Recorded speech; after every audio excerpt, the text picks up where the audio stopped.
Hey Jexiteers, thanks again for stopping by.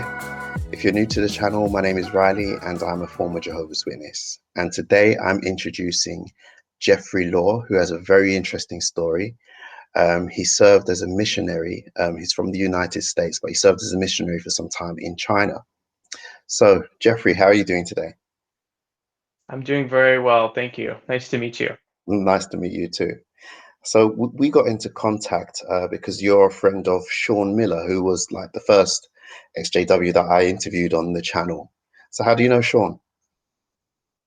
Sean and I go back some time. We met through mutual friends. He mentioned one of his friends that we met through in his during his interview. But yeah, we are. I feel like we're exactly the same age, and we're raised in fairly similar areas of California. And so by the time we were like teenagers, he had talked about him being in a band. So I was friends with one of the keyboardists in the band and one of like the songwriters, and so I think he was the songwriter. So, um, like kind of those witness parties where you meet and you drive an hour and a half to get someplace, just to kind of sit on somebody's couch. I think we met in one of those places, but I actually was pretty close with his brother, who he mentioned. I actually knew him also while I was in China, and his wife. So that's kind of how we were connected, as well as one of his friends in the same congregation or the area. He was also in China, so we just kind of all ran in similar concentric circles, I guess. Okay, cool. So when we spoke earlier, when we were like speaking over email, you mentioned that you served in China around the same time as Amber Scorer. Is that correct? So it's actually kind of an interesting story with Amber. I had never met her. She had already been disfellowshipped and had left when I got to China. However, the person that I knew in China, the person that I wrote in my letter, like I know this person, and so they send you to a congregation. Typically, someone, which was in Shanghai, was her ex-husband. So I didn't know that at the time. I ended up being the best man in his wedding. Um, I like through mutual friends kind of like helped him meet his second wife. That's the person I was in the wedding with. When he moved to California, he used to stay with my parents when he came to visit, and he kind of like took me under his wing as like elder ministerial servant thing in China.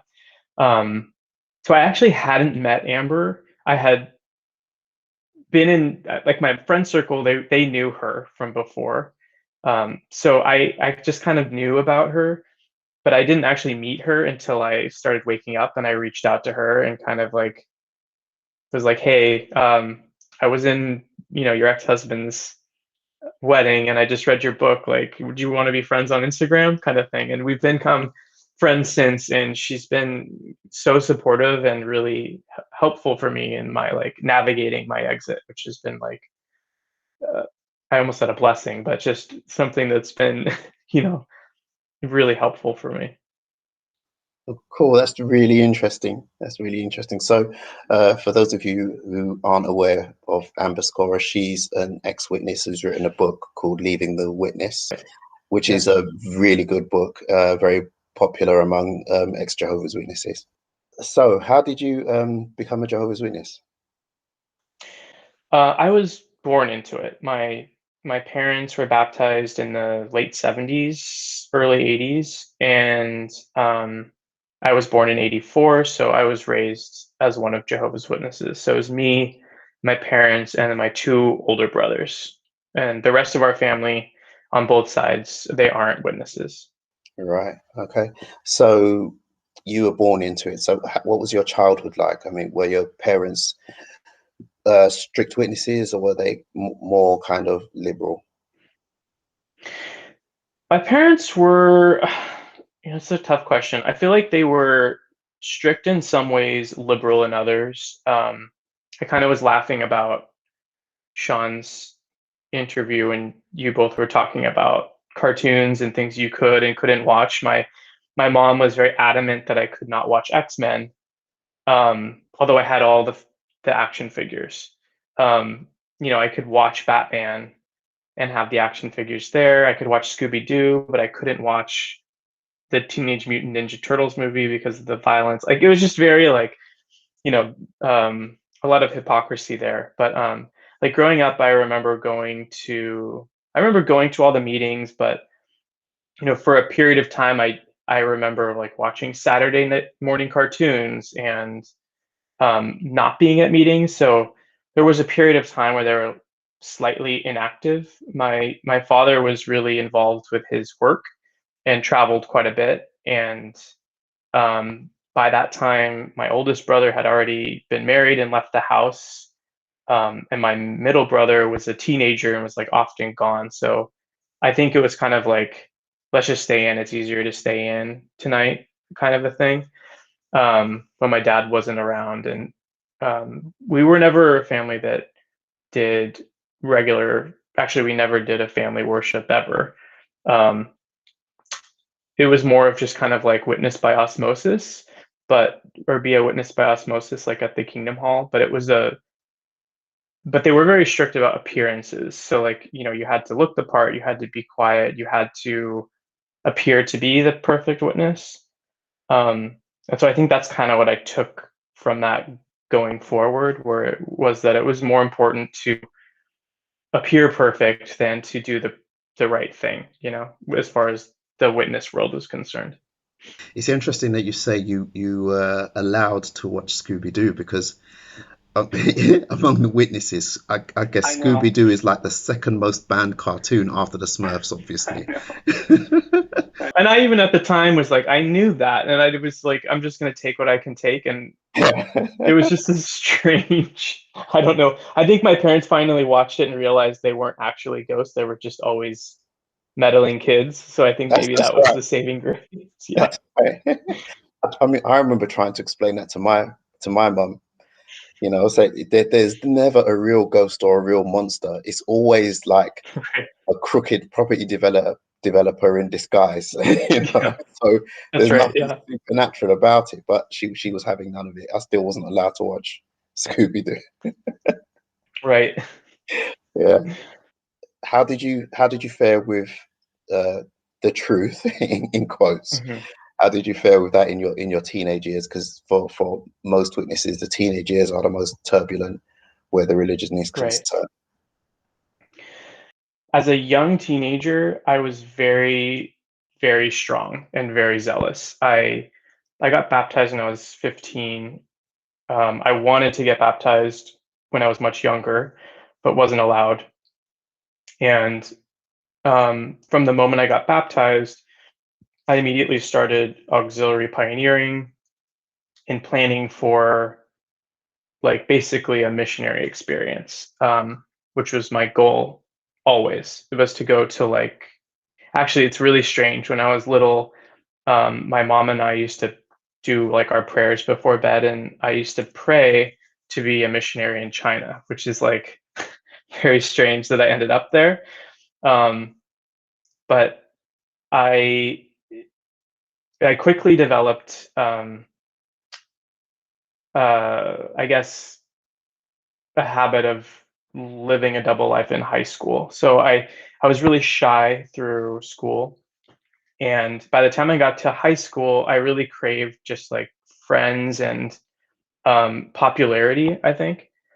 And I joined drama, and for some reason, my parents let me sign up for plays, like after school plays, which was like definitely a no no. I wasn't allowed to do any extracurricular activities.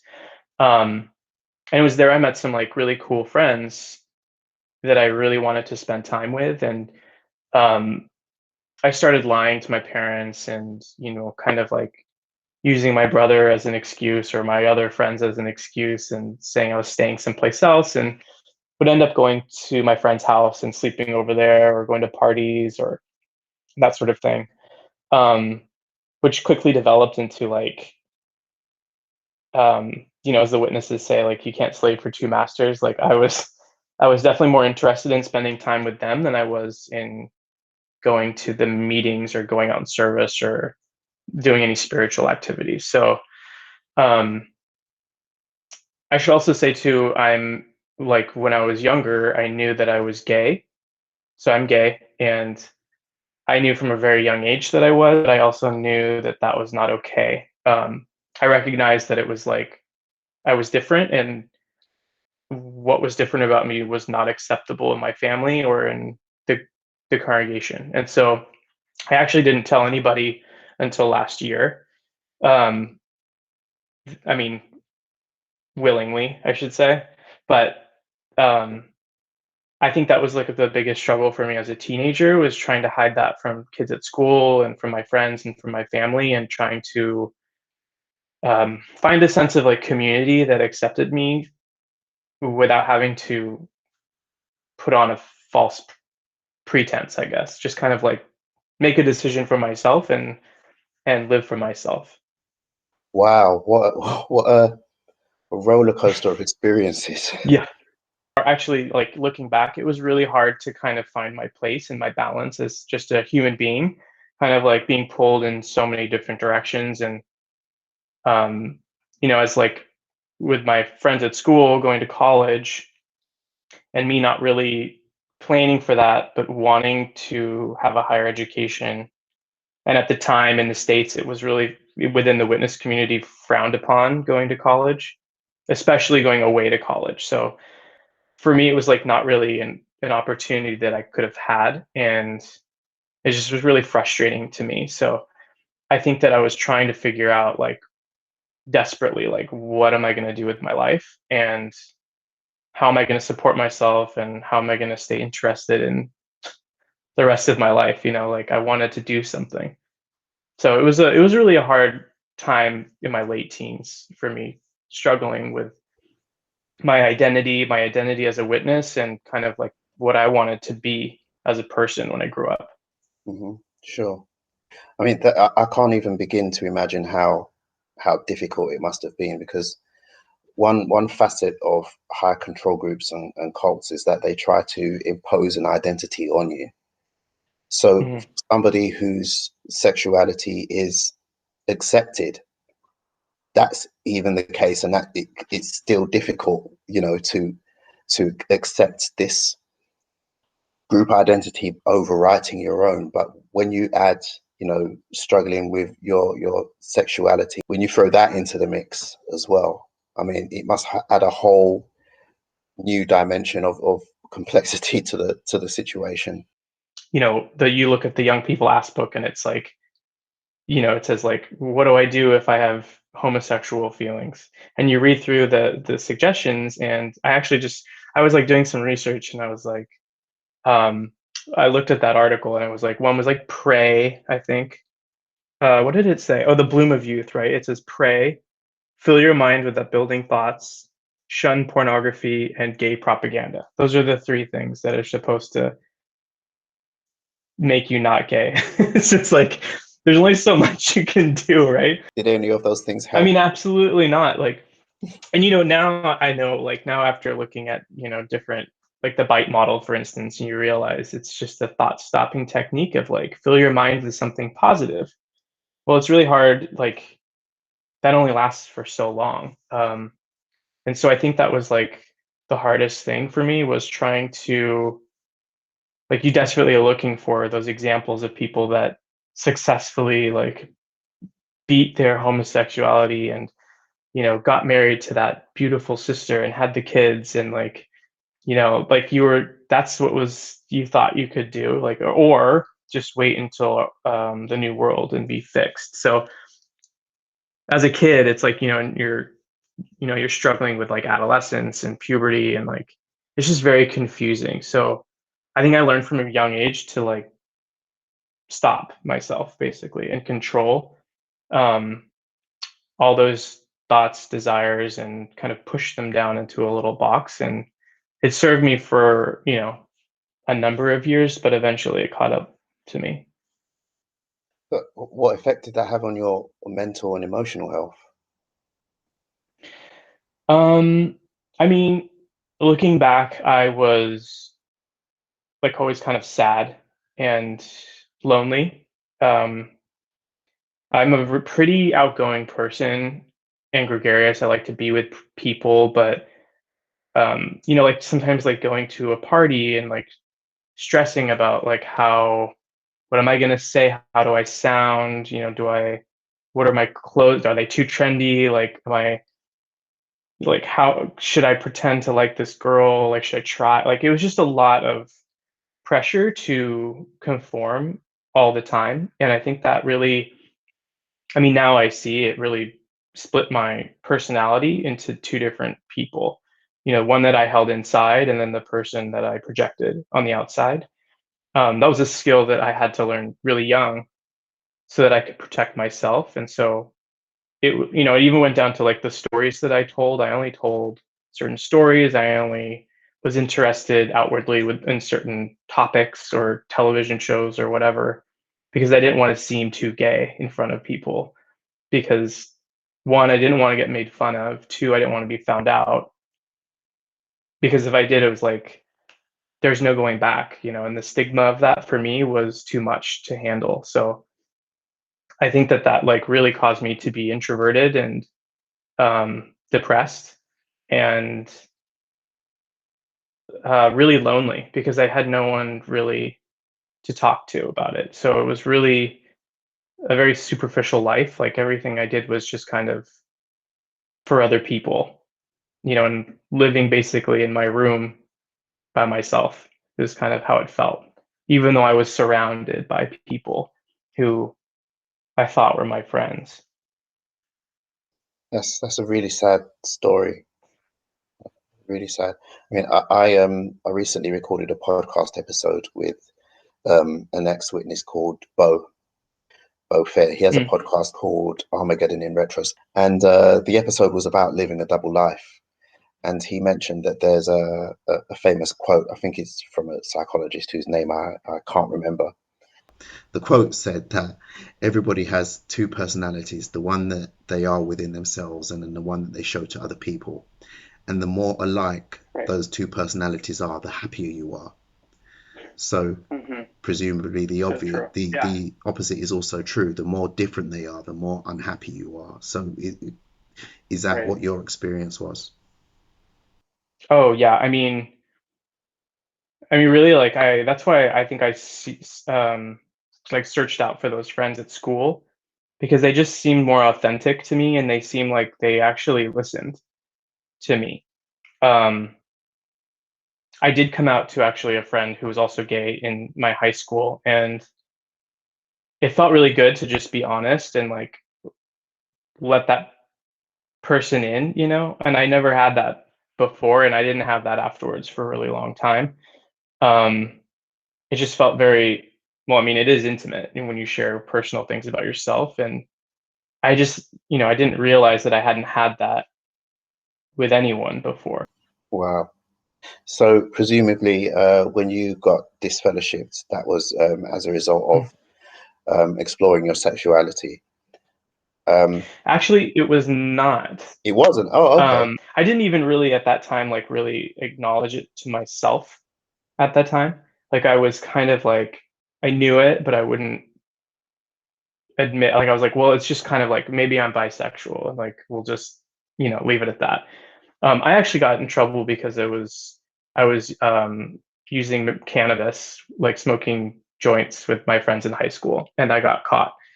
Um, but I had been doing it for like a year and still running mics, and I was like an attendant and like doing all the things and like skipping meetings and telling my parents I was there and was lying, and so that's why I was just. And actually, I asked to be disfellowshipped. I wanted to continue to hang out with my friends, um and I knew I at the time thought I knew it was the truth. Like I still believed in Jehovah, and I knew I would come back. I just wanted some time to myself. Right. So I was like That's 8, I think I was 17 at the time. right. Right. So what made you decide to want to come back? Um, honestly, it was one night I had a party at my house and my parents were out of town, and I was just like not happy. Like I was really unhappy, and it was just like a moment in time I realized that the witnesses were right and that I had to go back. That's how I felt. Like I was just this burning desire all of a sudden. I felt that I didn't have Jehovah's Holy Spirit. Like it felt like I didn't have it. And it was the first time I'd ever felt that. And now I don't know what that feels like now that I'm thinking about it. But in my mind at the time, I felt like I had to like draw close to Jehovah again. Um, and so like the next day I called all my friends and I told them that, I wouldn't be hanging out with them anymore. And then I called the elders and told them I wanted to have a meeting, called my parents and told them all of this. And yeah, I think I was actually reinstated after 3 months. It took only 3 months to get reinstated. And, I told people, like all my witness life, that those 3 months were the best 3 months of my life because I was able to just focus solely on my relationship with Jehovah and draw close to him. And I didn't have to worry about commenting or friends or anything else. Like I just and I would go to like 2 meetings a day. I would go to like Sunday meeting in the morning and then the afternoon. I studied everything. I was like very zealous, but now I realize I was probably happy just because it was like a vacation. Like I didn't have to do anything, and people were nice to me again. Like they started to like my parents were starting to talk to me again, include me in their lives. So I think that that was probably why I enjoyed it so much. Um, but yeah, so I came back and was very gung ho and like ready to like focus and move forward. Wow. So after that, after you were reinstated, you dove headfirst into theocratic activity, and then Yeah. started pioneering. Tell us a bit about that. Like I actually moved to Alabama my first year of pioneering to serve where the need was greater. I lived there for a year with my brother and his wife. They lived there, and that was really hard. It was really difficult moving from California to Alabama.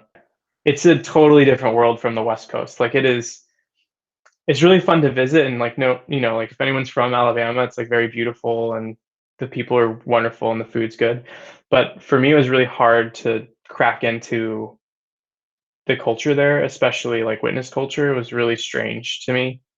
So the hall like half white, half black, and that's it. Like no other, like no Asian friends, no like no one that was like Mexican or like Latinx. Like it was just black and white.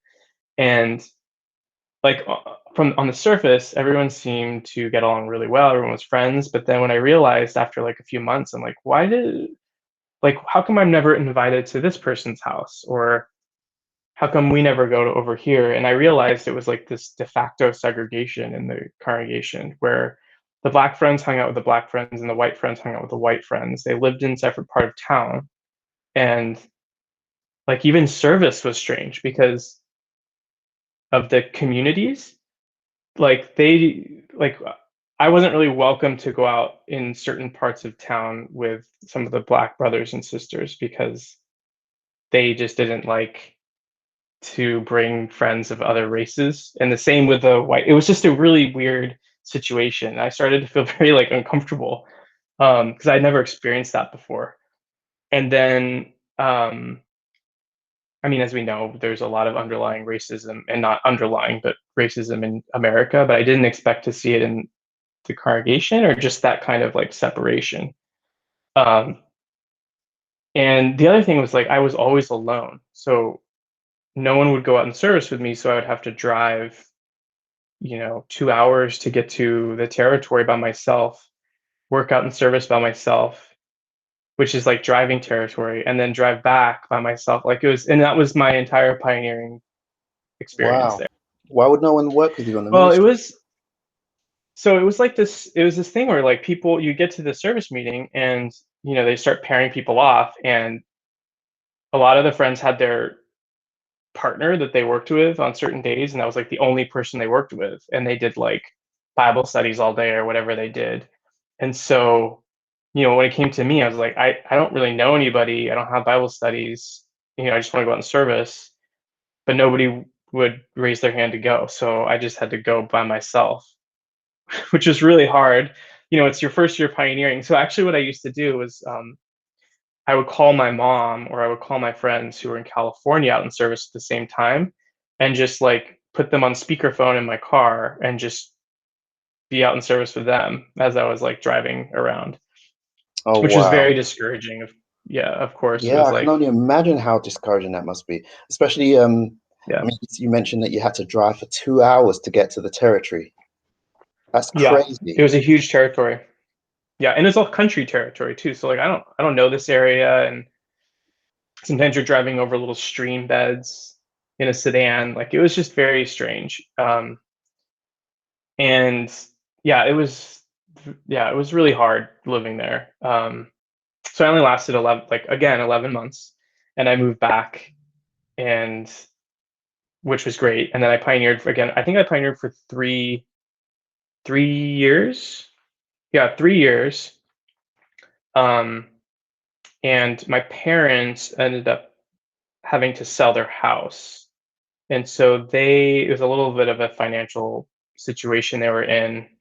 It was during the bubble burst in the United States, like with the first one, and so they had to get rid of the house, and they ended up living with their friends for I won't say like almost a year, but I didn't have anywhere to go, so I moved around a lot. I moved like from friends to friends for maybe like 6 months.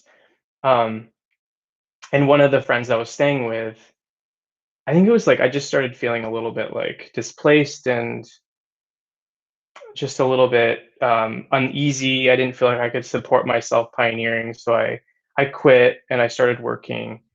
Um, and I actually met like a former witness at the grocery store that I was working, and we became friends. And I ended up going over to his home one evening, and he had some friends over, and they were like passing a joint around, and I was like, I just took a hit, and I don't know why, but I did. And then I took some home. They were like, "Oh, here, like this never happens." They were like, "Well, why don't you just take some home with you?" I was like, "Oh, for free?" So I did, and I woke up the next morning, and I felt so guilty because I was staying at my friend's house, and I like brought it into their house, and my first thought was like, "Oh no, I brought demons into their house," and you know, like I feel so bad. Like they could, you know, now we might have to like they might have like a spirit possession, and I threw it away, and I immediately told the elders, and what I did, and ended up getting privately reproved. Um, and then, which was an interesting experience. One of them tried to study with me, which was very strange. Um, I don't know if you ever studied with a witness or a brother after having been in the truth for very like. There's nothing to learn. Like there's nothing new to say. So we were studying the Draw Close book, and um, you know, he asked the question, I'd answer it, and I'm like, I don't I don't have anything else to say. But that's actually my least favorite book that we've ever studied. I hate that book so much. It's just Yeah, like pandering. that book was published when, round about the time when they first started really dumbing down the literature. Yeah. Uh-huh. Yeah, if I remember rightly. So Yeah. it's the language in the book is very, very simplistic, and it does feel very Right. condescending as well. Very condescending. Yeah. And like the illustrations, and I don't know. I just never connected with it. Like I just never honestly, it was very draining for me to like ever study that within book study or anything else. So how did Yeah. you get into missionary service? Yeah, I started with sign language in Alabama. I was like driving back and forth from Alabama to Knoxville to a sign language congregation, and helping a sister in the hall translate in the Kingdom Hall and drive out to the country to, you know, deaf folks. And then when I got back to California, I was like, I'll do sign language, but the people there were so weird and just very cold and not friendly at all. Like they wouldn't even give me the times and days that they met for service. Like They just said you can find it online, online basically. What? Yeah, it was Wow. very weird. Like it was so strange. So I didn't join that congregation. So instead, I got into the Punjabi class. It was like the first Punjabi class in the United States. Um, and it was the first group in the United States. They actually used to fly to England for the circuit assemblies in the district. So I joined that. That didn't pan out. I didn't end up doing it. And so I was just like desperately looking for an option, and I found Chinese, which at the time I thought was like Jehovah's direction. Um, I joined Chinese, and I did this kind of like pact in my head with Jehovah. And like I graduated the class, and then 6 months later I went to China to visit, and then 6 months after that I moved to China. So it just all kind of happened really quickly. And then I spent 4 years there. For anyone who's not aware, the witnesses are actually banned in China. So you were serving in a country where the practicing of your religion was actually against the law. So what was that like? Really exciting. It was it was like the coolest thing I'd ever done. So, as at the time you had to go for a month and stay in one location before you could even go to a meeting. Um, so I was only there for 7 days, and I stayed at the missionary home with them and went to the meetings, and I was like totally hooked. So I was like, this is so great. Like I don't get to get dressed up. I like like it's so casual, like you're kind of just walking around talking to people in the park. Then you go to eat for a while and you like talk to somebody there, then you go in the park, then you go like grab drinks. Like it was just very like casual and easy. Other than that, like I mean it was really exciting and fun, and I honestly met like some of my best friends even now there, and a lot of them have left since. Like each same city, like I think I have 14 friends now that have all left the organization just from that time period. So there's something about it that really woke us up. I think it was just seeing like the hypocrisy of the organization, and like going back and forth between America and there, and just seeing the difference, the way things are run, and like because you think of it, the organization is one way, and that everything is the same, and that's what they say.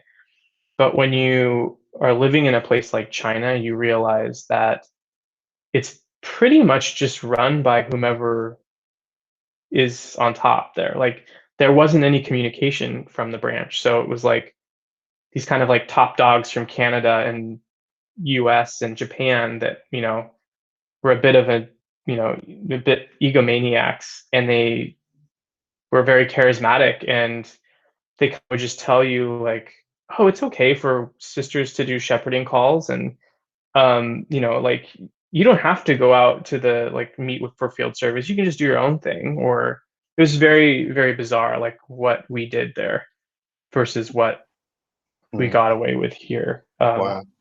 Wow. That's Yeah. so interesting. That's such a fascinating story. So what you described about how you conduct meetings and ministry Mhm. in China where it's banned, it sounds very much like a spy movie. Do you think your experience of living a double life as a teenager kind of helped you to adjust to that kind of theocratic lifestyle? Absolutely. And so I think it was like this anonymity there, you could kind of like skate by. They'd occasionally ask you like, "Are you okay? Is everything good?" And like, "I'm fine." I'm like, "Okay." Like they didn't want to hear that anything was bad or that you were struggling in any way, because like quite honestly, if you were, they would just say go home. Like this isn't a place for you. Like this is a place for strong, spiritually strong witnesses. We can't hold anybody up, right? But and the other thing that was interesting, I think, was like a lot of the people that were there were almost like, which explains why a lot of them are out now. I think that they were fringe witnesses or witnesses that were looking for freedom, looking to hide, or looking it was like their last resort, basically. You're looking for something to satisfy or fulfill you intellectually, or just like something that stimulates you, that's interesting, not just like riding around in a car every day. Um, and I also met a lot of gay witnesses there. Some were out at the time, still witnesses, but like obviously not acting on anything, but they were openly gay, like a lot, which is surprising. Um, and a lot of witnesses with like drinking issues and like other issues that were looking to hide, and a lot of fun ones and a lot of weird ones. But I do think that it's like it did attract a certain breed of Jehovah's Witness um, to move there, because it was like, one, you're not connected to anyone. You're not allowed to talk about what you're doing with anyone. You're not allowed to tell your family where you are. You're not allowed to tell them any activities. It's hard to communicate with people, so you're kind of like on an island, which is, for some people like me, it was kind of like it's like paradise. You can kind of start over. So I think for me, that was the biggest draw, was just kind of this like freedom. It was a freedom. But that's something that I've heard Amber Scorer say many times over. Um, when she's because obviously she travels around and as a speaker in lots of conferences and interviews, and one of her recurring jokes is that I travel to a communist regime to get more freedom. Yeah, I know, right? And the only witnesses, it's like only witnesses we get there, we're like, oh my God, I can breathe, which is so strange. Yeah, absolutely, absolutely, very strange. So, where did it all start going wrong? How did you start waking up? Or right, I guess you should say. Right. Yeah, actually, yeah. When did it start going right? I had an interaction with a witness that I ended up getting in trouble for when I was in China. And the person's friend found out about it and ultimately blackmailed me by saying, if you don't tell what you did to, if you don't say what happened, and it was like a mutual consensual thing. It was like not a, you know, and it wasn't even a thing. Like now, like I'm looking back, I'm like, it's so innocent. Like there's nothing really that happened. Um, but it was such a big deal, and he he said that if I didn't tell like my closest friends there that I was, one, gay, and two, what happened, that he would tell them himself, and he was not to elders, mind you, that he would tell them, and he would give me like a certain amount of time to do it. And I was already kind of like getting to a point where I was feeling anxiety and depression for just like guilt and shame and all the stuff that goes with messing up in the organization. Um, and then also it's just China was starting to wear on me, just the constant pressure, the constant looking over your shoulder, the constant fear that you're going to get caught or someone's going to go to jail because of something you did or said, or it was a lot of anxiety, and it was kind of like an undercurrent all day, every day. And the meetings were the worst because you have maybe two or three parts a night, plus you have responsibilities like attendance and sound, and you might be watching the camera at the front door and unlocking the door when people come up, and like it's just a lot of pressure, and it's a foreign language. Um, and so I think that just started to build in me, and because of that interaction, I ended up did telling one of my closest friend there, um, and it just was like it felt like a forced, like someone forced me to come out when I wasn't ready, and I wasn't even ready to do that for myself, and then having to talk to the elders about that, um, and have the judicial meeting there, and then um, being announced to like you lose all your privileges, and like it was just so much pressure. Um, And then there was like, because of that, there was like fallout from people, I'd be at a party and somebody would come up to me and be like, I know what you did. And like, because the person ultimately left China and was disfellowshipped, and I was not. I was just reproved privately. And they felt that that was not just. And there's nothing I could do about that. But they were, they attacked me and said it was my fault. And it was just a really bad experience. And I had nowhere to go and nowhere to run to. Um, and so I left. I decided to leave. And I left really abruptly. I got a job online. I mean, I got a job at my current company. I interviewed there, and before I even got the job, I just left. So I got the job I had my last interview on Wednesday, and I flew it on Sunday. And I started working the following Wednesday. Like, I just was like, I got to get out of here and start something else. So I left, and when I left and came back to the States, even though I was still mentally in, I was not, like, something was off. Like, I just could not get back, like the wheels could not start turning again for me. Like, I just wasn't comfortable at the Kingdom Hall. I wasn't comfortable around any of the witnesses in California.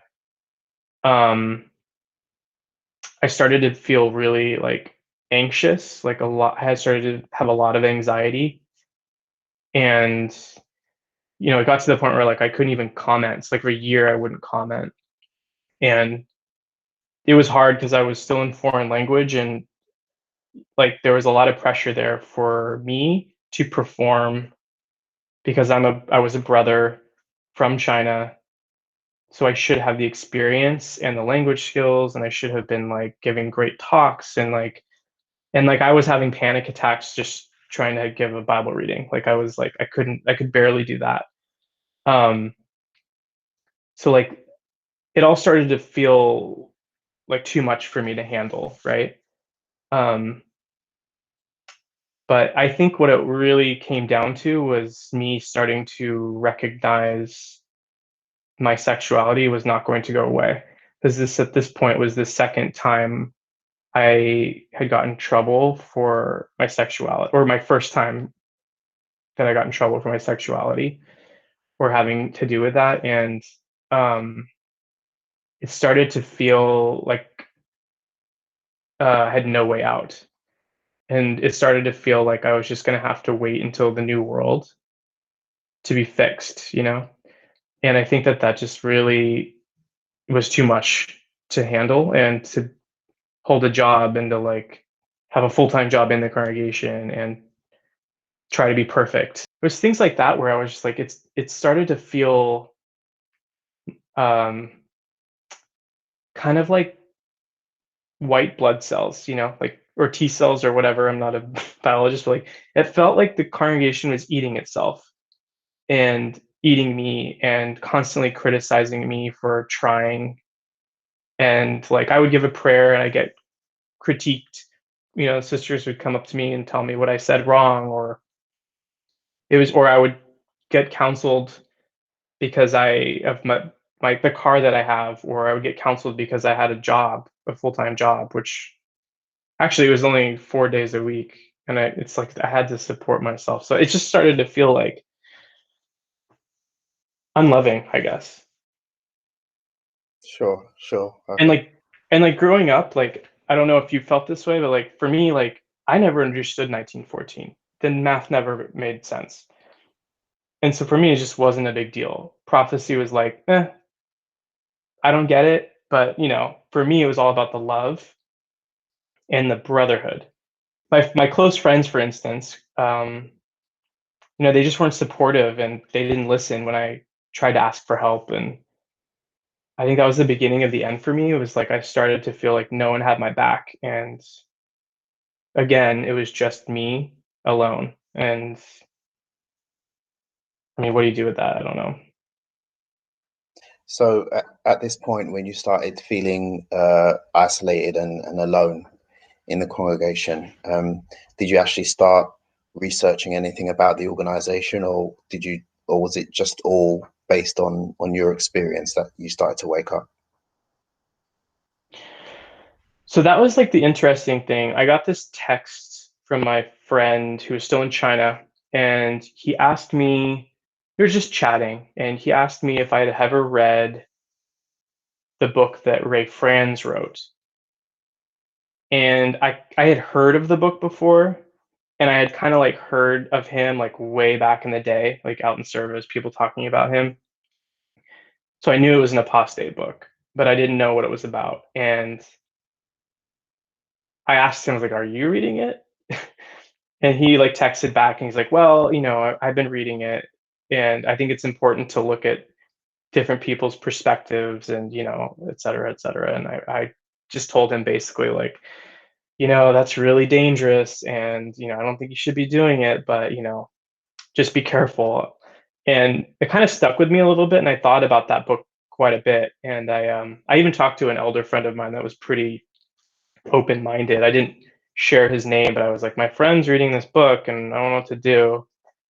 And he just said like, don't mess with that stuff. I was like, okay, yeah, that's kind of what I thought. And that's about the time when um, I saw Amber Scora on the Trevor Noah show. And so I remember like kind of like, should I watch it? Should I not watch it? It was on YouTube, and I was like, well, I mean, it's on Trevor Noah. Like, how apostate could it be, right?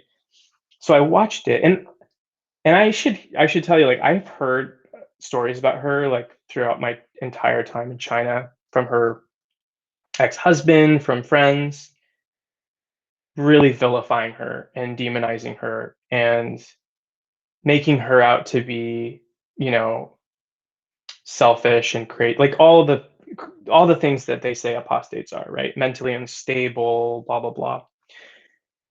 And when I saw her, I was like, my first reaction was, oh shit, she's going to be a big deal to witnesses. Like, she is a problem, is my first reaction. Because she was poised and charming and normal and beautiful, and like I just was like, she's too normal. She doesn't seem like an apostate.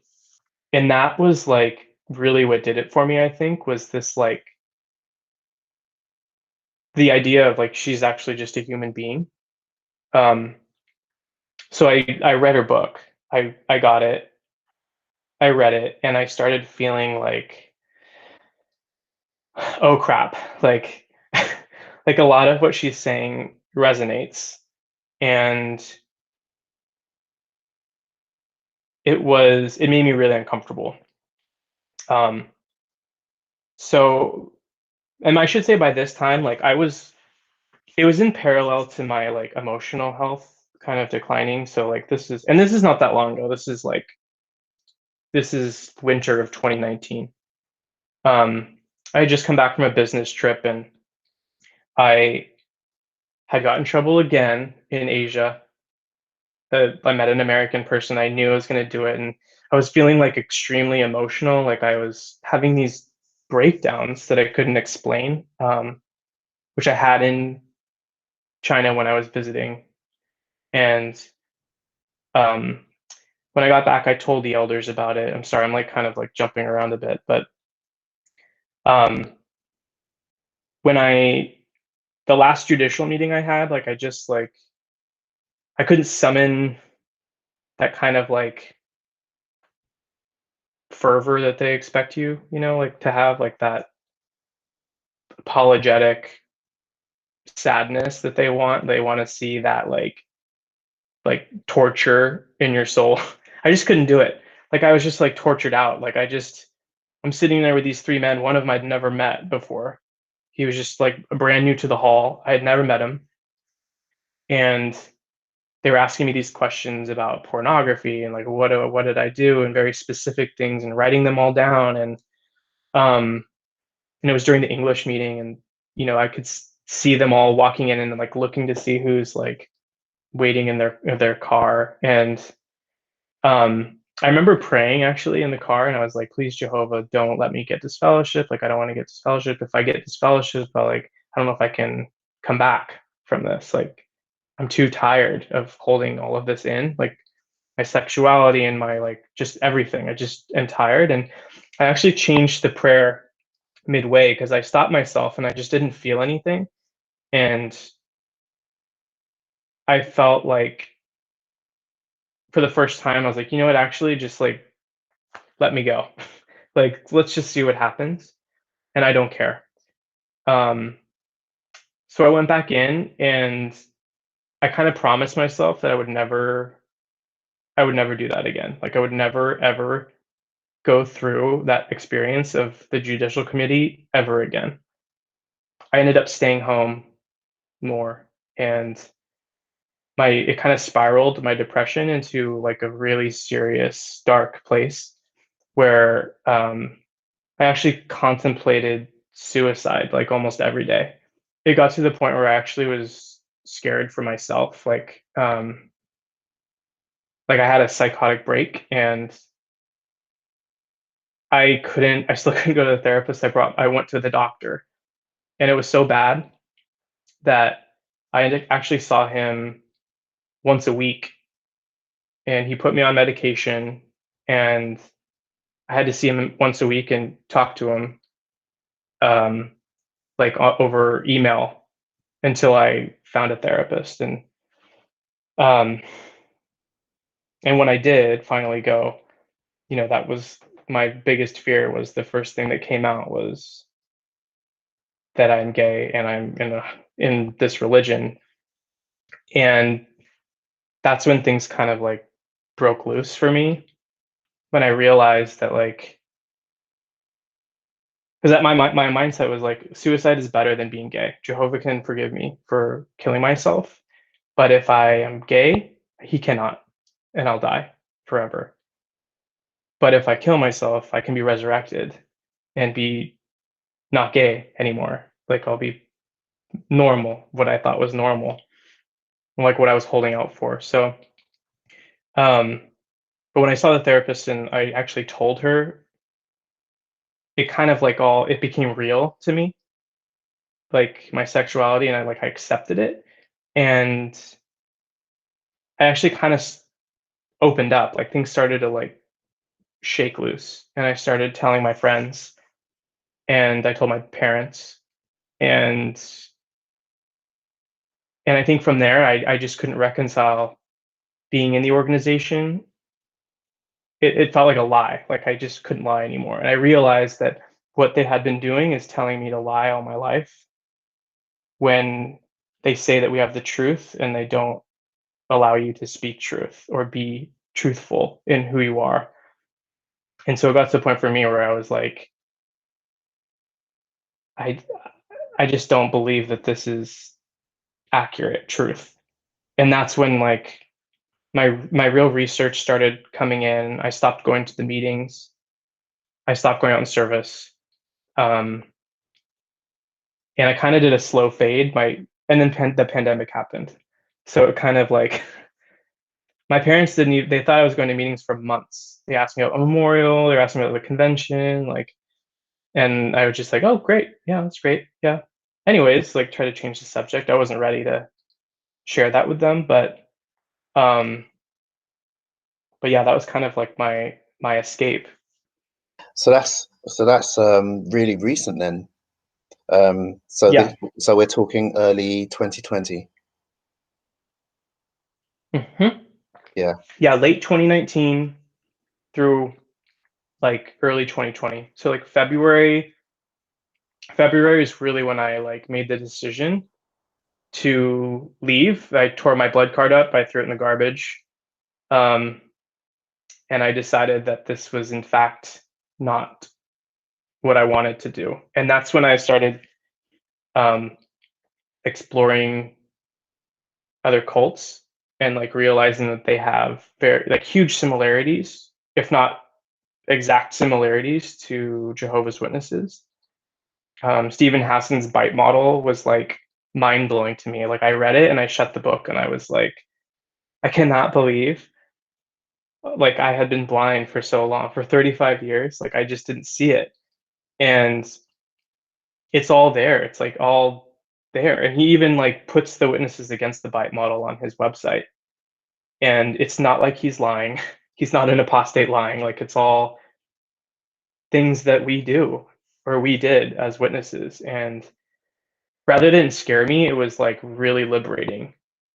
Because it like gave me the permission to let go of the organization and to like try to understand who I really am, you know?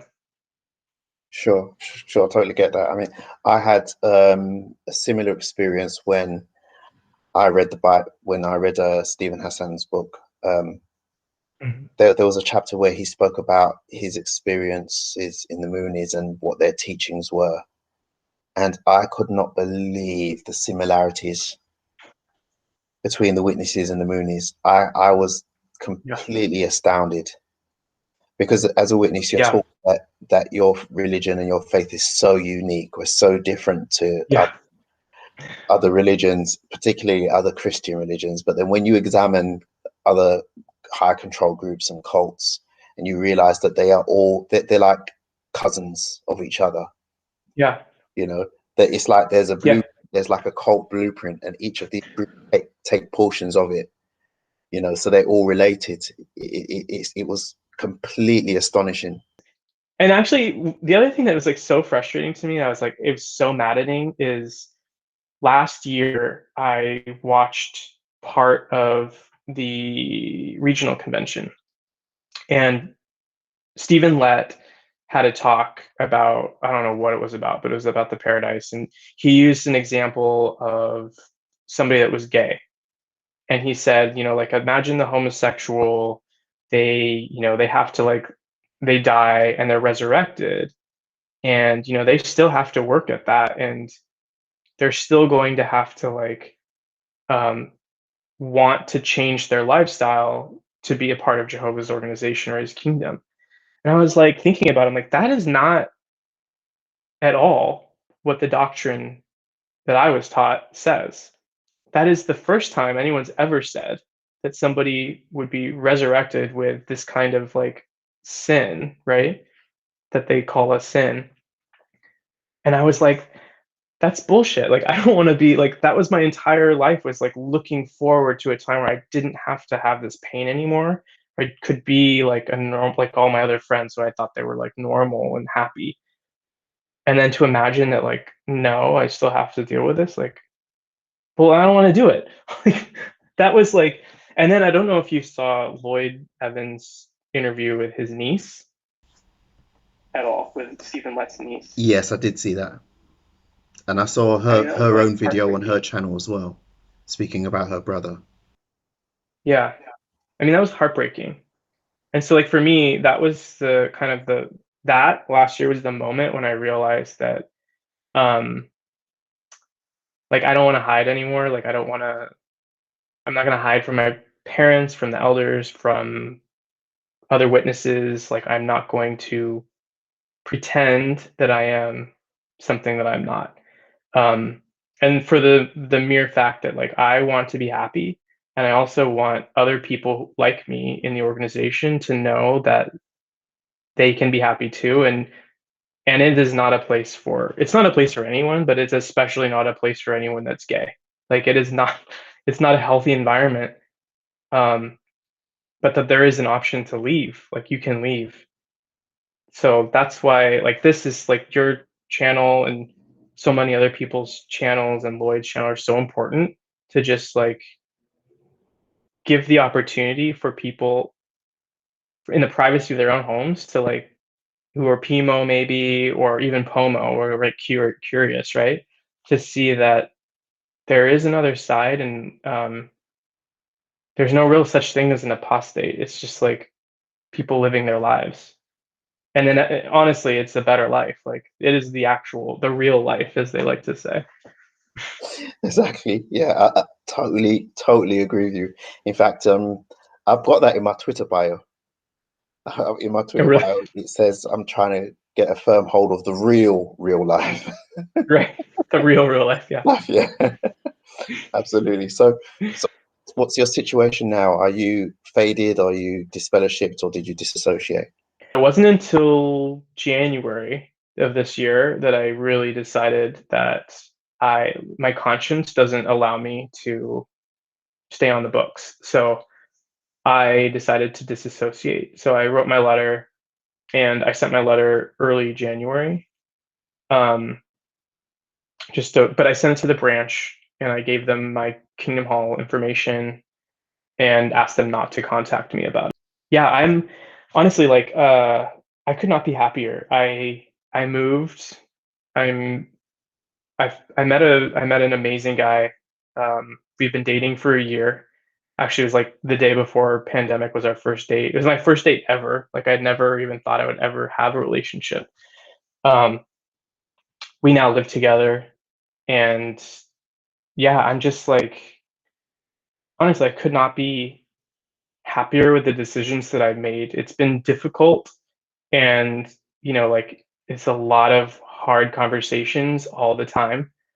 Um, and it's a lot of awkward conversations. Like somehow, like I feel like I've become a real person. Like at work, like now people actually know who I am. Before people were like, yeah, I always liked you, but there's something weird about you. You just like seemed like you never gave information.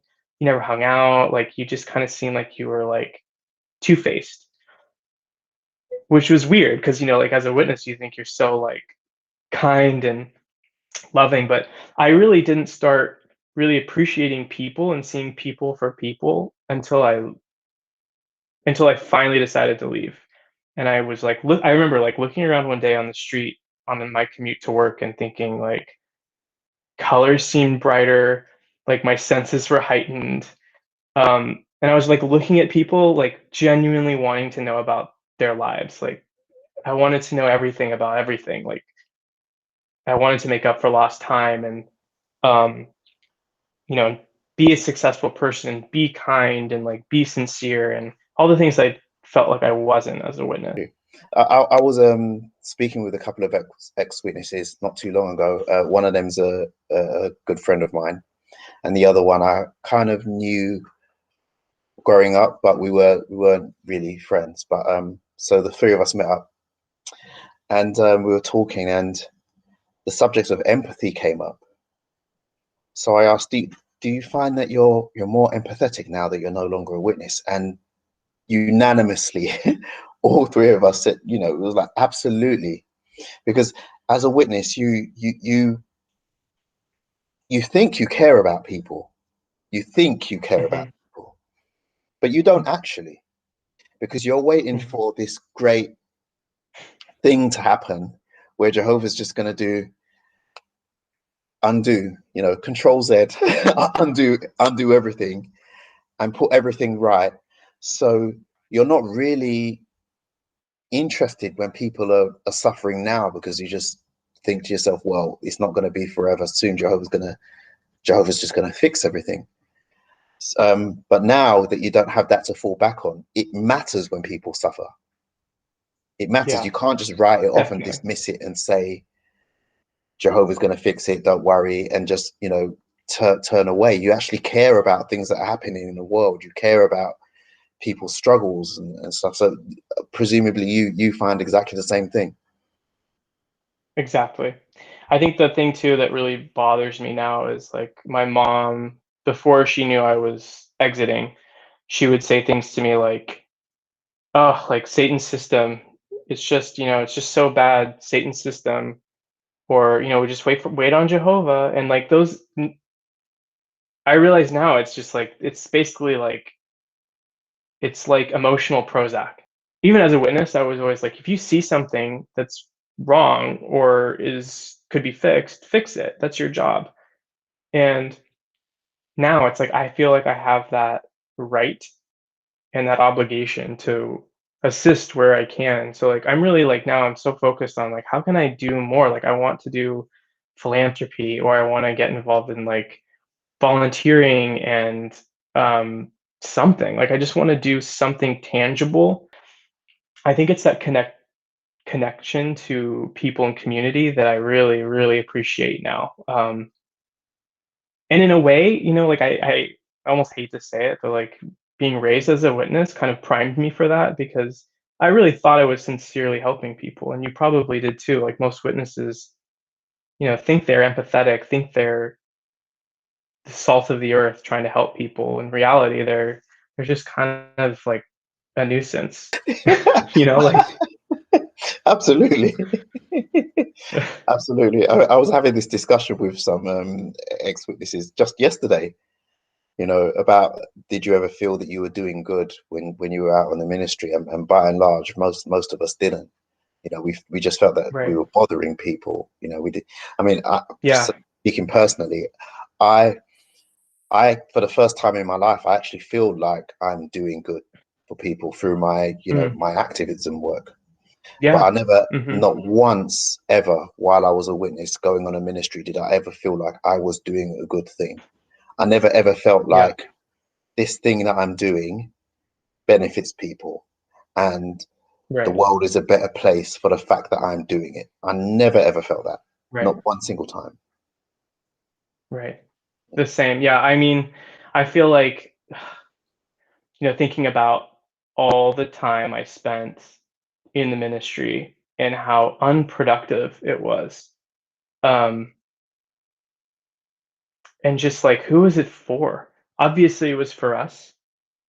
It was for us to like keep us in control. Like they say, like you being in the ministry, like edifies your own spirituality. Like you talking about your spirituality or talking about the kingdom, like reinforces it into your heart, which is like cult 101. Like it's a pyramid scheme, or like you're going out there to recruit people under you so that they'll do the same thing, and it kind of like makes you feel good. And um yeah, it's just been, yeah, I don't know. It's been a really, really wild year, and I'm trying to do a little writing myself. Because one of the things like what you're doing, this, I don't know if it's just like, I don't know if it's just me or if you feel the same way, but like I have this like overwhelming sense of obligation to help people. I don't know if it's coming from being a witness. It's kind of like beaten into you, like you're here to serve other people. But I just feel like I have to do as many, like I have to share my story as much as possible so that people don't just say like, oh, witnesses? Oh yeah, those are the people that just come to your door. I'm like, no, no, no, no, no. They're a cult. I And feel it's very damaging. exactly the same way. I feel exactly the same way. In fact, that's one of the things that frustrates me the most is that people don't realize how destructive the organization is. They just see witnesses as just Right, being a fringe Christian religion. They have a few strange quirks, but other than that, they're right. fine. And when I say this, I don't mean individual witnesses. Individual Jehovah's Oh, Witnesses are mostly nice people. I can count on one hand how many witnesses I've met that I would say are really horrible people. But absolutely. it's the organization and its practices. They are really, really Yes. destructive. And they do real Yeah. harm and damage to people's lives. And I find it frustrating that the world in general doesn't realize that. Yeah, I mean, like, honestly, it is one of the, how do I put this? Like, I've been thinking about this a lot. Like, it's almost like the perfect cult because th- the witness individuals themselves are the kindest, most sincere. They feel like they're so empathetic and like humble people, um, that are trapped in this like horrific hamster wheel where they can't get out, and they don't even know that they are afraid of this, right? And it's like it's this weird cult in plain sight. I think the problem is they pick like normal people who are just stuck, and they're going to be continue to be stuck because they're tied down to the fear of losing their family or their friends. And it's just so sad. And like I don't even like, I don't judge people that shun me. Like for instance, my dad, he shuns me. My mom will text me occasionally. My dad won't talk to me. And I honestly just feel bad for him because it's so unnatural for a father to treat a child this way, because I know he loves me and I know that he doesn't actually want to do this, but he's trying to be loyal as a ministerial servant, as a brother, as a family head, as a servant of Jehovah, which I can respect, like, because I did the same thing. But for an organization or a group of men to ask that of somebody that they don't know and not have to deal with that like emotional backlash that they do it's reprehensible. And those are the people I really feel sorry for, because they have just as much anguish over what they're doing as the people being shunned, I think. um I mean, I could be wrong and I don't know, like, maybe that's a controversial statement, but the institution and the leadership is vile. um and yeah, I hope something changes.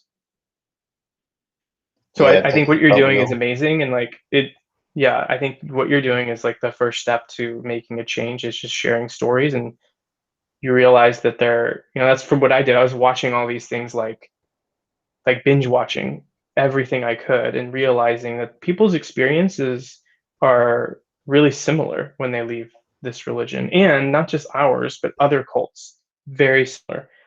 And the emotional damage that is caused and the things that you have to like overcome is really similar. It's not just witnesses. Um, it's like in the gay community, it's in from Scientologists or, LDS. It just so happens that we, you know, came from the Watchtower. Well, Geoff, it has been an absolute pleasure speaking with you. Yeah, Thank you so much. I'm really honored that you've shared your story with me and through my channel. I wish you all the best. Please do keep in thank touch. you. Yeah, You know, I will for sure. It was nice to meet you. It was great to likewise, meet you. likewise. And I'm And so fortunate to have found your channel. So I will subscribe and, yeah, wait for all those shows to come out. thank you so much. Thank you. I really appreciate that. Thank you so much for watching. I really hope you enjoyed this interview. What an amazing story. Really, really insightful and sincere as well. So if you like the interview, please click the like button and subscribe if you haven't already done so. Thanks again for watching, and I'll see you in the next one. Thank you so much for watching to the very end of the video. If you haven't already done so, please like, leave a comment and subscribe to the channel. If you like my work and want to help me continue doing it, please support me on Patreon at patreon.com/Jexit_2020. And with that, I'd like to sincerely thank these very special patrons who make these videos possible.